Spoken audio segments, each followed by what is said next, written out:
ને મિત્રો ટેટ 2011 ની અંદર જે રિઝનિંગના સમ છે એમાંનો એક આ સમ કે હરેશનો જન્મ 11 ઓગસ્ટે થયો છે, મહેશ તેના કરતા 14 દિવસ મોટો છે, આ વર્ષે સ્વતંત્રતા દિવસ સોમવારે છે, તો મહેશનો જન્મદિવસ ક્યારે આવશે?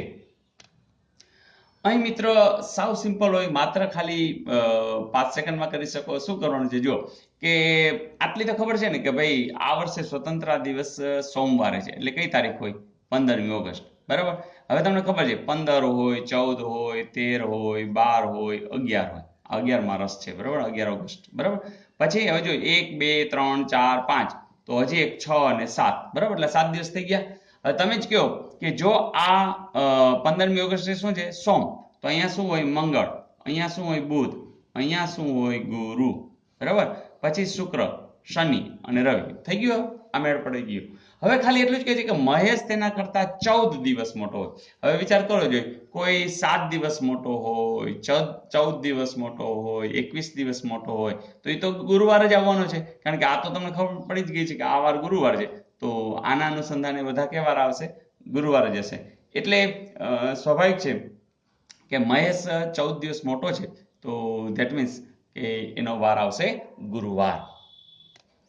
ઘણીવાર આવા જ સમની અંદર એમ પણ પૂછે કે 23 અઠવાડિયા મોટો છે કે 23 અઠવાડિયા નાનો છે, તો એ જે વીક છે એ વીકની અંદર અઠવાડિયું છે, એટલે સ્વાભાવિક છે કે સેમ વાર હોય. તો આવું ક્યારેક પૂછે તો તમને હવે આવડશે. અહીંયા કોઈ કેલ્ક્યુલેશનની જરૂર નથી, માત્ર 11મી કયો વાર છે એ તમારે ગોતી લેવાનો હતો, તો તમને આ રીતે ઝડપથી મળી શકે. Is it okay? ને પ્રશ્ન છે, મોહન પ્રસ્થાન બિંદુથી ચાલવાની શરૂઆત કરે છે, તે 3 કિલોમીટર ચાલે છે, તો તેનું મોં કઈ દિશામાં હશે? પ્રશ્ન અધૂરો હતો, કારણ કે પછી હજી છે કે પછી તે પોતાની જમણી તરફ વળી પાછો 3 કિલોમીટર ચાલે છે. હવે જો મોહન છે એ પ્રસ્થાન બિંદુથી ચાલવાની શરૂઆત કરે છે અને તે 3 કિલોમીટર ચાલે છે, કઈ દિશામાં? હજી પણ કંઈક અધૂરું છે.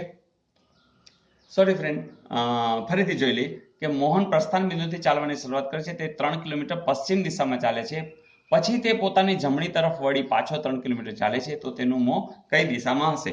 હવે તમે જાણો છો કે આ પશ્ચિમ છે, આ પૂર્વ છે, બધું જાણો છો, હે ને? અને આ ઉત્તર છે ને દક્ષિણ છે. તો હવે તમારે આને આધારે નક્કી કરવાનું કે ચલો આ પ્રસ્થાન બિંદુ છે, પશ્ચિમ દિશા એટલે કઈ થઈ? તો કે ભાઈ આ દિશા થઈ. હવે અહીં 3 કિલોમીટર ચાલ્યા પછી ઉભા રહ્યા પછી શું કરે છે?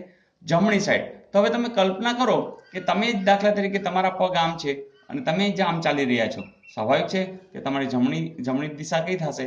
તો જમણી તરફ વળવું છે તો તમારે ઉપર જવું પડશે, અને તમે જ ખબર છે કે જો ઉપર જવું એટલે કે ઉત્તર, બરાબર, ઉપર ઉત્તર, આ તમને યાદ જ છે, તો આનો જવાબ આવશે શું? ઉત્તર. Is it okay? મિત્રો બસ આવા સમની અંદર તો હવે 1 માર્ક રોકડા તમે લઈ લેવાના છો, મને ખાતરી છે. આટલા સિમ્પલ હોય છે, બસ માત્ર પ્રેક્ટિસ તમારી ચાલુ રાખજો. All the best.